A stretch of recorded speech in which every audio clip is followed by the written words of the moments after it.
Wake up. It's the Sleep Unplugged podcast, episode 89, Circadiansomnia. I was up before the dawn. Welcome, everyone, to this episode of the Sleep Unplugged podcast. My name is Chris Winter. I'm a neurologist and sleep specialist and your host. If you're new to the Sleep Unplugged family, welcome. We're excited that you're here. If you're a veteran of the show, welcome back. It's been a busy week. We had a lot of fun last week recording weighted blankets. Got a lot of great feedback about that, and want to thank Barabee for sending me some blankets to test out. Really appreciate your support of the podcast in that way. We are always looking for new ideas and topics for the Sleep Unplugged podcast. So if you have one, reach out to me via my social media. It's Dr. Chris Winter Instagram, Dr. Chris Winter Twitter. We've got TikTok, Bluesky, Threads. We have a YouTube page. It's the Sleep Unplugged YouTube page where we post the videos of all of this content. And I'm going to tell you all who are listening right now, we've got a really big surprise for next week if you're consuming the content via YouTube, because we are shooting it on location and it's very much related to the topic we'll be talking about. So definitely want to tune in next week to that. For our comments, corrections, criticisms, we have a few. The first one, well, I'm going to go back to last week when we were talking about, I think it was Yvonne who said, I really think you should do one on delayed sleep phase, which really inspired us to do advanced sleep phase disorder, which really inspired us to do this episode. It's going to incorporate a lot of circadian rhythm thinkings as it relates to insomnia, because this is the first Monday. I cannot believe it. It's the first Monday of March. So we're already diving into Insomnia Monday, and we're going to talk about insomnia related to circadian rhythms this episode. But Yvonne, we appreciate you listening, and we're doing this for you. I'll throw one more listener comment. This was Mookie. Mookie said, love the podcast. Keep it going. I recently started running and I get bored of music and most podcasts, but yours is one of the few that keep me engaged while I'm running. And he was talking about reading some books about dreaming, was interested in dreaming. Somebody else was talking about having epic dreams. And so we'll definitely do an episode coming up on nightmare disorder. I think that'd be a great topic. So if you're a listener of the show, you know we always try to feature a musical quotation in the title of the song. So I Was Up Before the Dawn is from one of my favorite songs and one of my favorite groups. It's Goodbye Stranger by the group Supertramp, which was essentially Rick Davies and Roger Hodgson, who were the two main sort of yin and yang of that group. And this was sort of the pinnacle, I think, of their musical writing abilities. They wanted to write for their sixth album a fun album, and one that was a little bit lighter in tone than their previous efforts. And so the album Breakfast in America was born. And a lot of people think of it as being some sort of criticism or satire about the United States because they were English. Even looking at the cover, it's a diner, waitress at a diner. Her name's Libby, for like Liberty, and she's standing like the Statue of Liberty with a platter and a glass of orange juice. And the city of Manhattan is like breakfast cereal boxes and pancake batter. I mean, it's the most creative album cover, I think, ever. It won the Grammy that year for album packaging. This was nominated for, I believe, Record of the Year. It did not win, but it was a really, really just fantastic effort, and produced the song not only Goodbye Stranger, which we're featuring on this, but also Long Way Home, Logical Song, and the song Breakfast in America. So fantastic album, wonderful group. Excited to put that on the Spotify playlist. So if you listen to the show, every song that we reference in the title, we put on a Spotify playlist. So where if you search up on Spotify, Sleep Unplugged playlist, there's volume 1 and volume 2. Volume 1 was the first year of the podcast. We are now deep into volume 2. And I guess we're coming up on volume 3 soon, because we're about to hit episode 100 in a few weeks. And I guess technically episode 104 would mark the beginning of year 3. So I can't believe That's how far we've come, but here we are. So we're moving on within 5 minutes to the meat and potatoes because there's a lot to talk about. And my guess is we could do a podcast about every 6 months when we begin daylight saving time and end it. So this podcast is really a continuation of other podcasts that we've done related to the circadian rhythm. So we have done one on jet lag. So when you think about circadian rhythm disorders, these are disorders that create a mismatch between our intrinsic clock, which we talked about in the episode we did on circadian. I think we just did a circadian episode. I don't remember what podcast it was, but we talked about how the suprachiasmatic nucleus sets the time clock for our bodies, etc. And that was episode 14. Circadian rhythms, time may change me, right? So Bowie lyric. So in the continuation of that umbrella of circadian rhythms, we get other disorders based upon the way we create mismatch. So if I take you, put you on a plane, and fly you halfway around the world, I have now created a mismatch via jet lag. So there is jet lag circadian disorder. That was episode 36. Or if I tell you, hey, why don't you, instead of working days as your body naturally wants to, we'll put you on nights. And that we call that shift work disorder. That was episode 44. There's non-24, which is often seen in individuals who have disruptions in circadian timing, often seen in individuals who are blind. Also irregular, where your circadian rhythm is to some degree not functioning properly. So you got a much more irregular rhythm to your schedule. And all these are very difficult to sort of deal with. But there's another group that was alluded to by Yvonne when she contacted the show and said, I've been diagnosed with um, advanced phase, advanced sleep phase disorder. So what she's saying is, I naturally want to go to bed early and wake up early. And she was frustrated by that. And that's where the song, the title, I Was Up Before the Dawn, comes from. It's because these individuals struggle to stay up to an appropriate bedtime. And appropriate, I'm using that loosely as the term for average. And so by going to bed early, they're awakening early and struggling. So that's advanced sleep phase disorders, delayed sleep phase, which we think of more in terms of teenagers, where they want to stay up late, they have trouble going to bed early, and then they naturally want to sleep in later. So I thought this was an appropriate time. Like I said, we could do an episode every 6 months related to daylight saving time, and I didn't want to go over that again because we did talk about daylight saving time in our episode about it, which was episode 18, where we talked about, well, there's a couple things going on with daylight saving time, and we're getting ready to experience it on March 10th. So we will go to bed, spring forward, fall back. We will awaken an hour off of where we were expected to be. And with daylight saving, there are really two things happening. And we've talked about those in the episode. There is the adjustment, the hour adjustment, the flight from Atlanta to Chicago or something, where you're crossing one time zone. And now when it's, you've flown from Atlanta to, or I'm sorry, let's say from Chicago back to Atlanta or Chicago to New York. Now it's 11 o'clock. It's time for you to go to bed, but you're kind of used to being on Chicago time. So you go to bed at 11, your body feels like it's 10 o'clock, and you might struggle to fall asleep. So that is a nice sort of representation of the individual who has the delayed sleep phase. That's the teenager. If you look at it in the opposite direction, the individual who is flying from New York to Chicago, it might be difficult for that individual to stay up until 11, their natural bedtime, because really 10 o'clock is their 11 o'clock. So they fall asleep at 10 and they wake up really early the next morning. So that east to west travel sort of mimics the individual who has advanced sleep phase disorder. The west to east, more the delayed sleep phase disorder.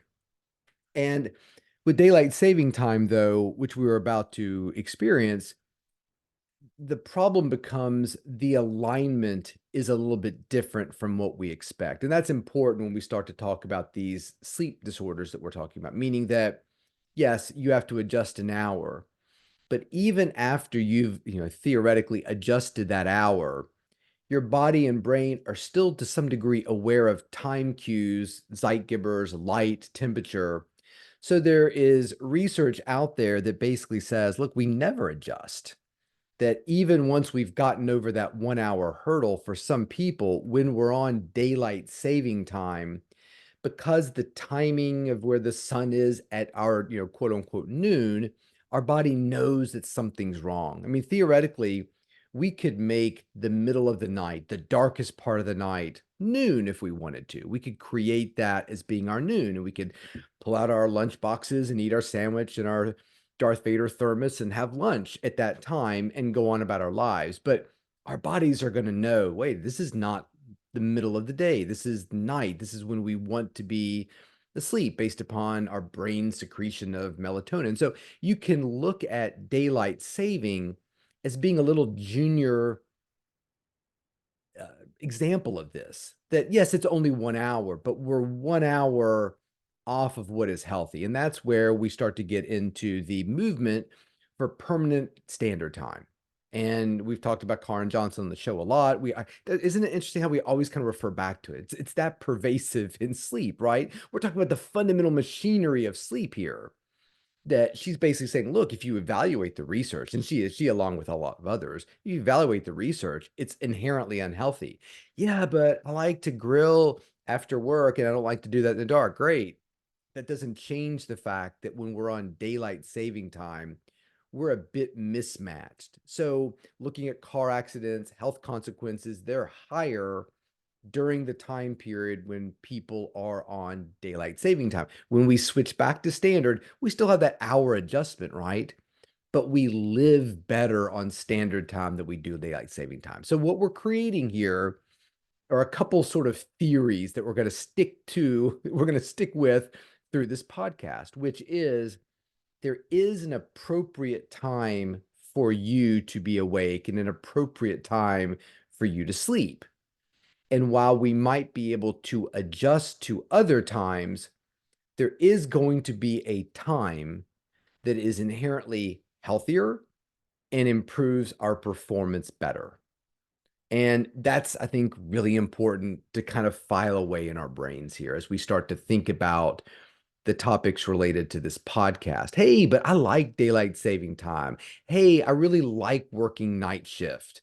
Hey, I like working a schedule where I'm 7A to 7P.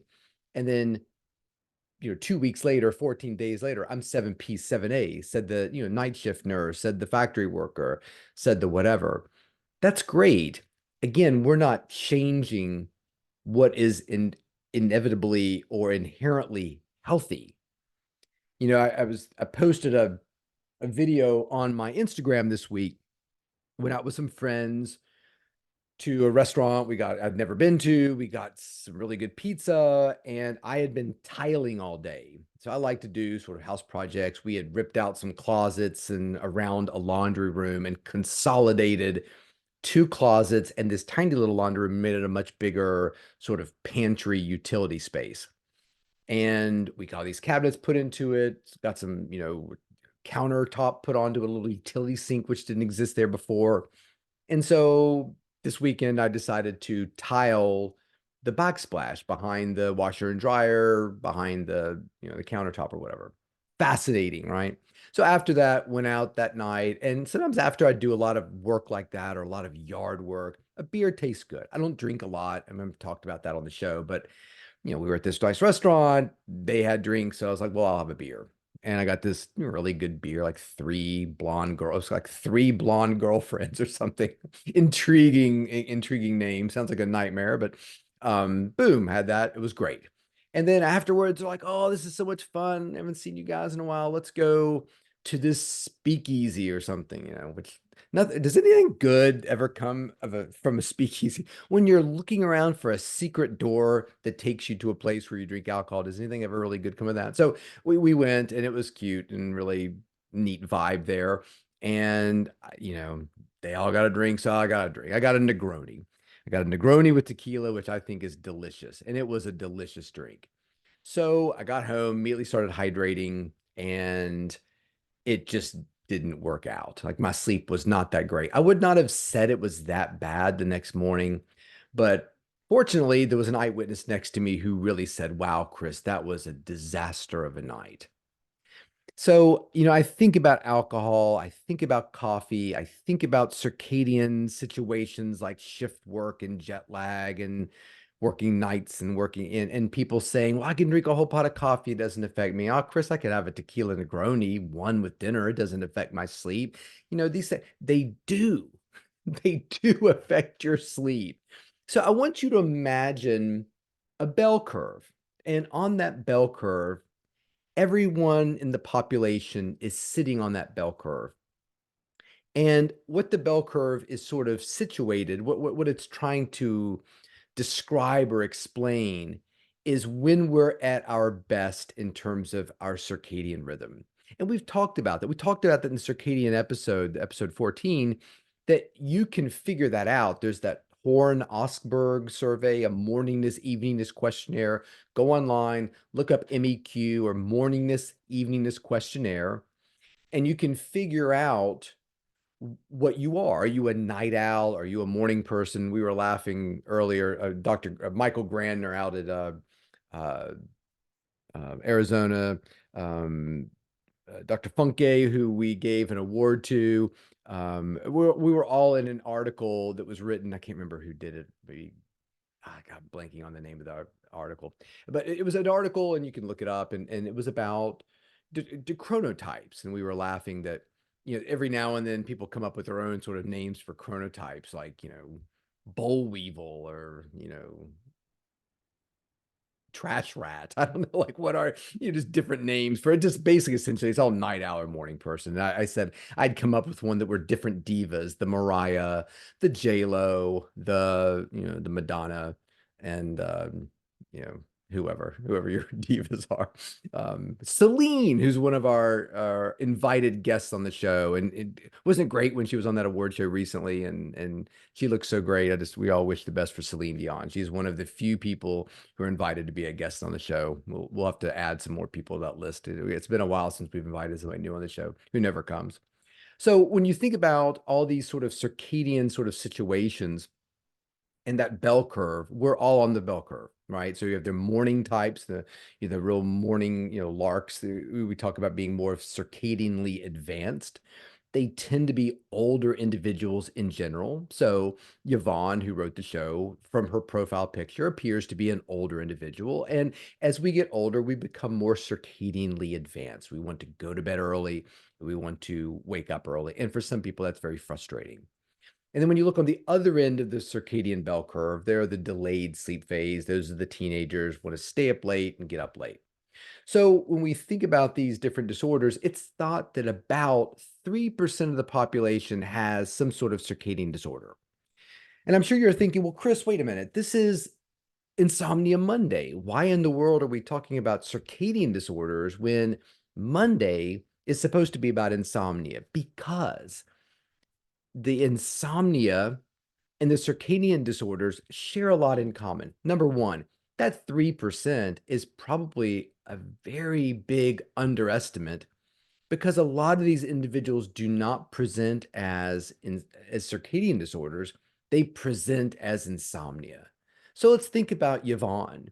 Yvonne, when she was growing up, slept great. I mean, Yvonne was a great sleeper. But as she has matured, she's finding it more and more difficult to stay awake to watch her favorite show, which is The Walking Dead. I'm making this up, but I've got this picture of Yvonne that she breaks a lot of molds. She's not a typical person. And when you look at her, you think, okay, no way this woman is into like apocalyptic movies and Walking Dead. She loves Walking Dead.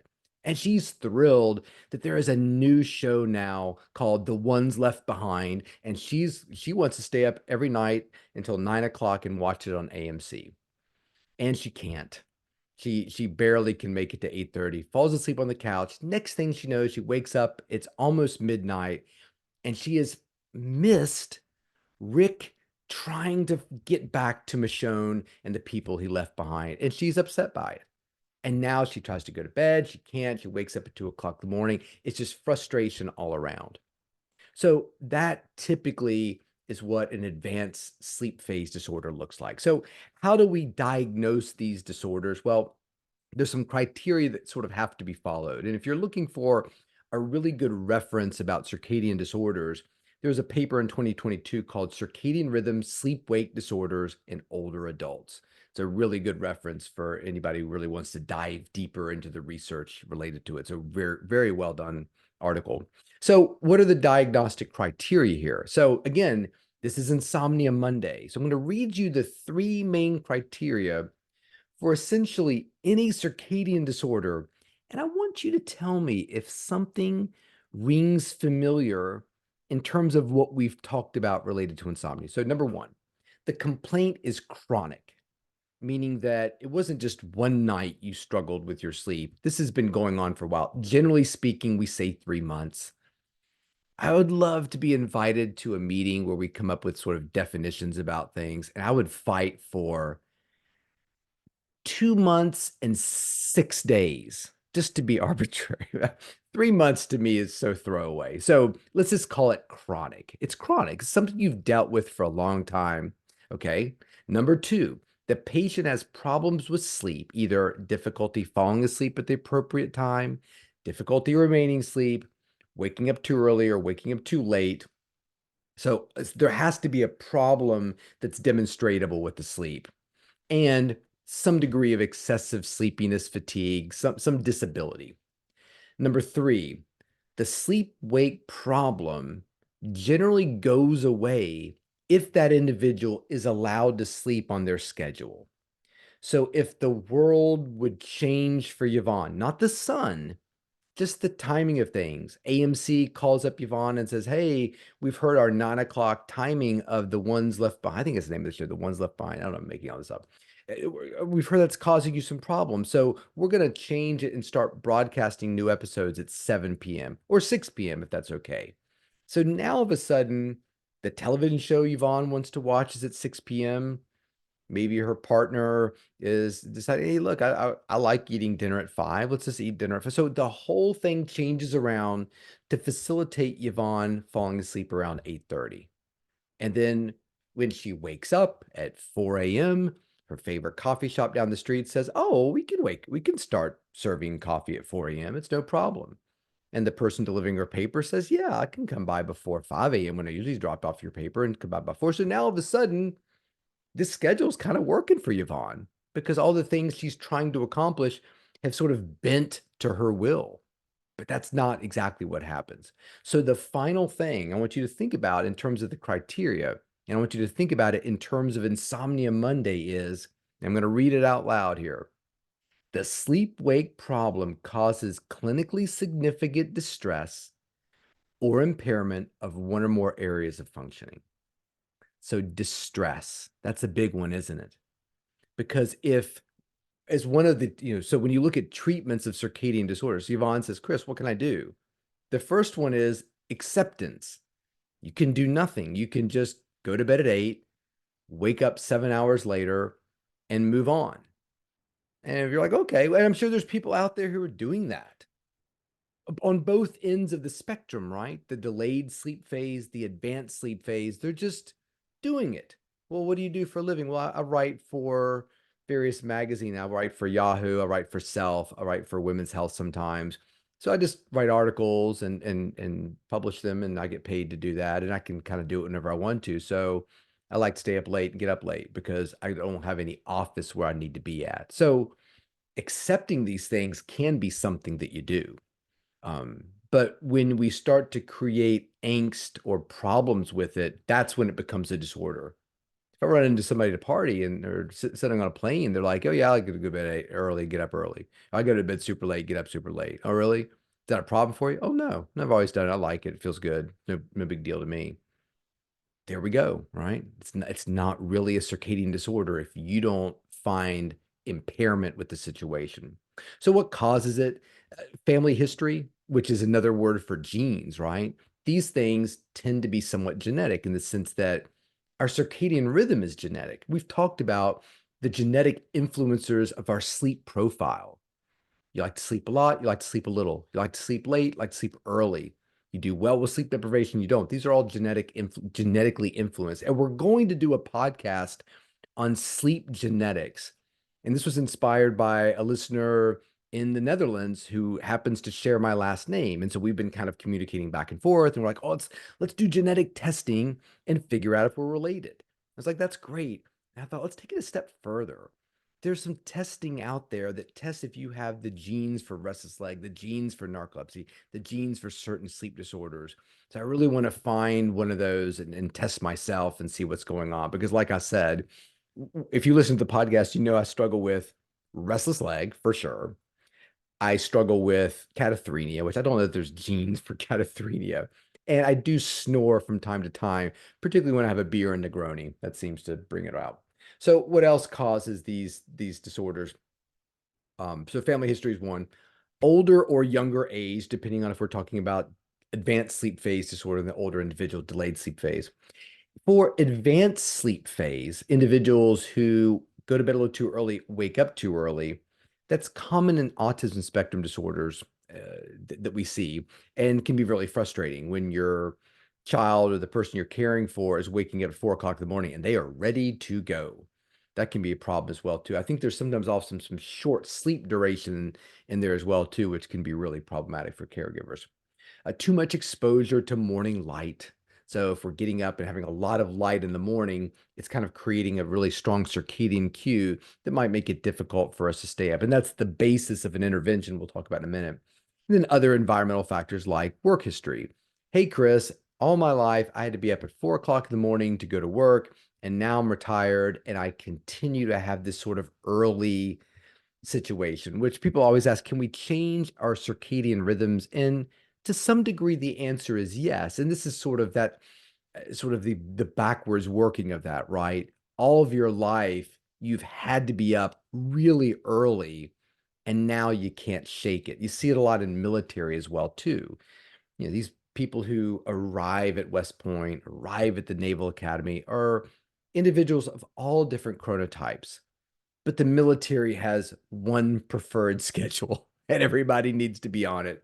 So when you look at individuals leaving these service academies, I'll bet that bell curve distribution of chronotype is much more tightly packed when they throw their hats in the air than when they first arrived. And I think that'd be a really cool study to do if anybody's listening out there. Let's go out and do Horn-Osbergs of every plebe, or what do they call the first plebes or the Naval Academy? What are the grunts, or maybe they're plebes too at West Point? So let's do Horn-Osbergs on them when they arrive, and then 4 years later, let's do them again and see if that bell curve has become more narrow. I've always been really interested in that. So let's switch gears, look at delayed sleep phase. What causes that? Well, regular sleep schedule. So I stay up late on the weekends. I have to get up early to go to school. That's a big cause of those. Being confined to a bed for an extended period of time tends to create delayed sleep phase, which is why you see that a lot in hospitals. Lack of exposure to light, jet lag, and then also, certain brain injuries can often damage that mechanism that controls the circadian rhythm and create sort of delayed sleep phase. So what do we do about it?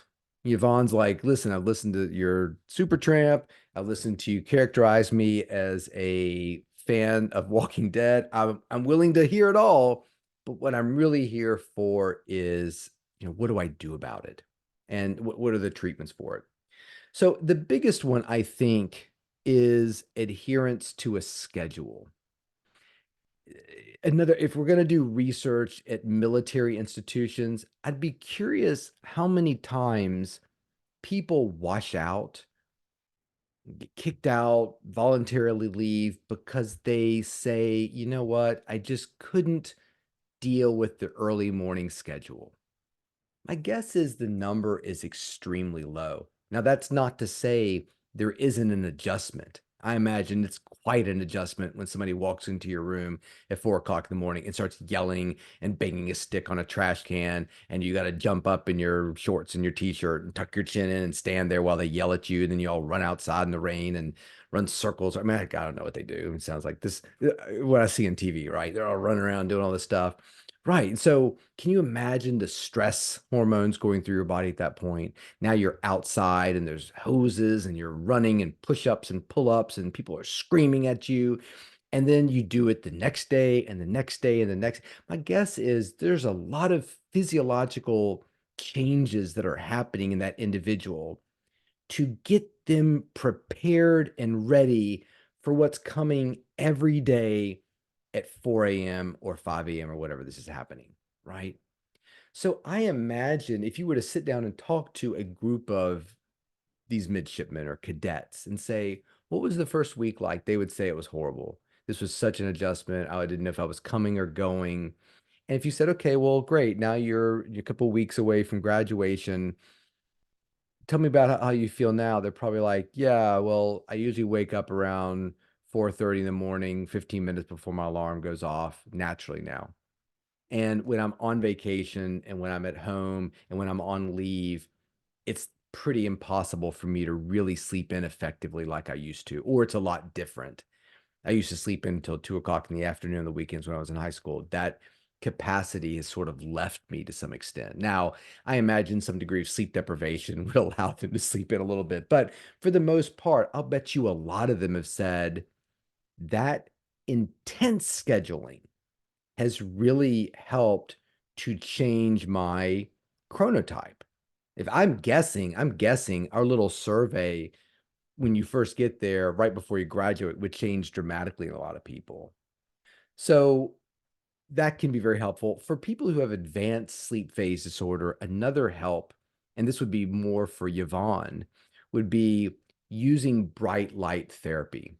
So why would that work? So bright light therapy, the timing of it's very important and the intensity is important. We generally talking about somewhere between 2 to 5,000 lux, so very bright.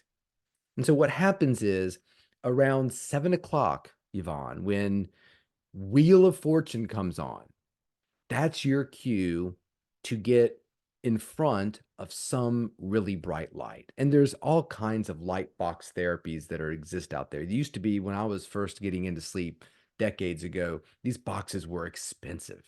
Now, with all the lighting um, choices we have and technology to create bright light is not as difficult as it used to be. So it has to be bright light, full spectrum. So at 7 o'clock, Yvonne, you're going to pull that little light box out and turn it on. There's not great protocols for this. How long can it flash a couple times? Does it have to be? I usually tell my patients, 5 to 10 minutes of exposure. And you don't have to stare directly into this, really bright. You just want to have it near you. So if you're reading or watching TV or sewing or checking out Walking Dead forums on your phone, on Reddit or whatever you're doing, you just have the light near you. So why would that work? So what do we know if you listen to the podcast about the effect of light on our brain? The light goes into our eyes, gets sort of picked up by some cells in our retina, gets sent right back to our suprachiasmatic nucleus and tells our brains and our pineal glands to stop making melatonin. So what's happening naturally with Yvonne, who's struggling to stay awake up until a certain time? Her melatonin is kicking in early, right? She's got that dim light melatonin onset. And if she's in dimmer light in the evening and not around that bright light, what starts to happen is she's creating the sequence for getting ready to go to bed. So we can interrupt that sequence with really bright light. So at 7 o'clock, all of a sudden her brain's like, whoa, what's going on? What is happening here? There's so much bright light. It must be noon. It must be during the day, right? So we're now creating a situation where her body is thinking that it should not be producing melatonin. So 5 or 10 minutes, take it away. It can really help. And we've used bright light therapies before. I had one, somebody sent me one many years ago, put it in my office, I would turn it on when I would get to work in the morning because I'm more of a delayed person, right? It's hard for me to wake up in the morning, and that light really helped in the morning. And when you look at delayed sleep phase disorder, individuals are teenagers again. Oh, I don't want to go to bed. I'm not tired. I want to stay up late. What can we do for those individuals? The light, we can still use light, but we tend to use it earlier in the morning, right? As soon as that individual wakes up. because that light, as soon as it wakes up, can be a liability in the advanced sleep phase disorder. In fact, it's one of the causes, exposure to a lot of morning light. The farmer, get up, you're out there in the barn doing all your stuff. As the sun comes up, you're getting all this morning light, tends to create a situation where that individual becomes more advanced. There have been times I've gotten up early to exercise in the morning every day, and it definitely makes me more advanced. Feel more awake during the morning. I feel a lot more of a difficulty to make it to my typical bedtime at night. So I'm actually changing the way my body kind of works with that. The other medication we will often talk about is melatonin. And melatonin can be useful if used appropriately to adjust somebody's circadian rhythm. In fact, there was a study called Efficacy of Melatonin with Behavioral Sleep-Wake Scheduling for Delayed Sleep-Wake Phase Disorder. So in other words, what they were doing is for the delayed sleep types of teenagers, they were saying, hey, look, we'll put one group here that will just kind of carry on as normal. This group, we're going to give melatonin about 1 hour before their typical bedtime. And so what they found was with some behavioral modifications and that melatonin given earlier, that they could actually start to kind of affect an individual's sleep schedule. So, and you can use melatonin in individuals with other sleep-wake disorders. It just becomes a bit more complicated in terms of the timing of it. In other words, if you're trying to advance somebody, they're getting ready to travel to Korea. So some teams in Major League Baseball this year are traveling to Korea to play some preseason games, the Dodgers and the Padres. So, how could you actually create a situation where they could feel a bit more awake on that schedule when they come back? It's some of the things that we're kind of working on right now. And sometimes melatonin can play a role in that to help you facilitate getting used to a schedule, or if you're a shift worker, getting used to being on nights now. And so there's some evidence out there that some of these circadian disorders can be helped with melatonin, but there's a lot of inherent problems with melatonin. There's not really clear guidelines. And the biggest obstacle is probably you've got a melatonin gummy bear in your hand or a pill. Do you know what's inside of it? And there've been several studies that show that perhaps you don't. So again, fixed sleep schedule, lots of exercise, appropriate exposure to light, and really trying to relax when sleep doesn't happen, and go back to all the things we've talked about in previous episodes about insomnia, about when your sleep doesn't work the way you want it to, what is your plan? I've got a plan for you. If tonight you're getting in bed or March 10th rolls around and we start daylight saving time and you're all messed up from that, you're not going to panic. You're not going to exhibit fear responses. You're not going to worry. You're going to pull out your music player and you're going to listen to Goodbye Stranger from the album Breakfast in America. And at some point during that song, you're going to fall asleep and things will be great. So that's it. Circadian rhythm, circadiansomnia, done and dusted. I hope everybody has a great week. I hope everybody has a great transition from standard time to daylight saving time. Talk to people, talk to your congressmen, talk to your senators and say, look, we want to abolish daylight saving time. It's not healthy. We need to be on permanent standard time so we can at least rid ourselves of one circadian disorder pretty easily. That's it. Follow me on Twitter, Dr. Chris Winter. Follow me on Instagram, Dr. Chris Winter. Like and subscribe to the channel. I appreciate a couple of you writing reviews of the podcast that were really positive. We'll read those on the next episode. Find us on the YouTube page where you can see videos, and tune in next week to the video because it's going to be from an interesting location. And until next week, sleep well.